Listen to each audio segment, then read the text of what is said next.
টানা ৮ দিনের ভারী বর্ষণের পর রাঙামাটির সার্বিক বন্যা পরিস্থিতির কিছুটা উন্নতি হলেও সব এলাকায় স্বস্তি ফেরেনি।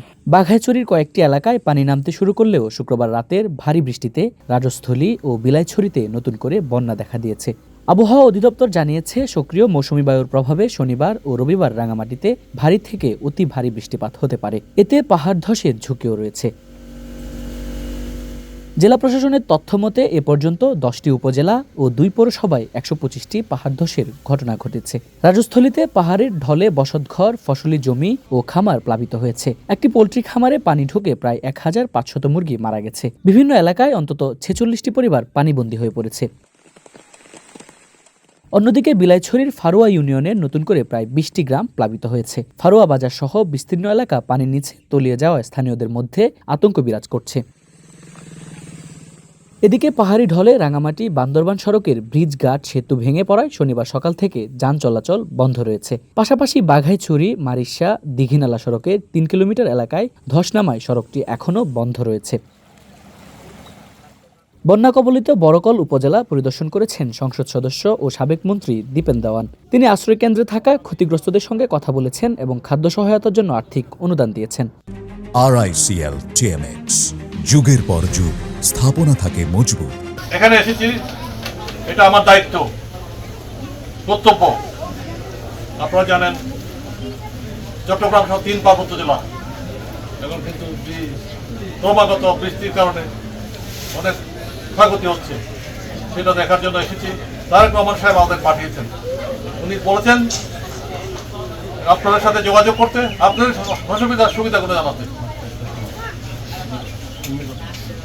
এই জন্য আপনাদের আমি বলতে চাই, আপনাদের আমি আশ্বস্ত করতে চাই, খাদ্যশস্য অনেক মজুদ আছে, এগুলো আপনারা বিভ্রান্ত হবেন না। সরকার আপনাদের পাশে আছে, তারেক রহমান সাহেব আপনাদের পাশে আছে, আমি আপনাদের পাশে আছি। এখন হচ্ছে কি আমাদের প্রধান কাজ হবে বৃষ্টি না থামা পর্যন্ত, পরিস্থিতির উন্নতি না পর্যন্ত আপনারা কিন্তু আশ্রয় কেন্দ্রে থাকবেন। এখানে আমি কোনো ক্যাজুয়ালিটি দেখতে চাই না। আর মা বোনেরা আপনার জন্য গুরুত্বপূর্ণ ভূমিকা পালন করেন, বাচ্চাদের খেয়াল করবেন যাতে কোনো অসুখ কিছু না হয়। আপনার এই যে আজকে আমরা পানি দিলাম, এখানকার পানি দেখলাম খুব খারাপ। ওই যে ট্যাবলেট পিঠে এটা খাবেন, আপনার মুরব্বীরা একটু দেখিয়ে দেবেন, বিশুদ্ধ পানি খাবেন। কোনো মতে আপনার কিন্তু বাইরে পানি খেতে যাবেন না। এখানে ডাক্তারের কথা বলতে, আমি ডাক্তারের কথা ট্র্যাপ করলে এখন অস্থায়ী একটা বন্দোবস্ত করার চেষ্টা করব। আমি আপনাদের বলতে চাই, আমরা আগে দুর্যোগটা কাটিয়ে উঠি। এখানে অনেক ক্ষয়ক্ষতি হয়েছে। এখানে দেখলাম বাগান, বেবি বাগান, কলার গাছ বাগান, এখানে অনেক কিছু ক্ষতি হয়েছে, আম বাগান, সব কিছু। আমি এই জন্য এখানে সাহেবকে বলছিলাম যে একটা নোট করতে আছি। আমি প্ল্যান করলাম যে এই নোটগুলো কিন্তু আমি করে দেবো, এবং যারা ক্ষতিগ্রস্ত হয়েছে, সত্যিকার ক্ষতিগ্রস্ত হয়েছে, ওদের কিন্তু আমি লোনের একটা ব্যবস্থা করার পরিকল্পনা করতেছি।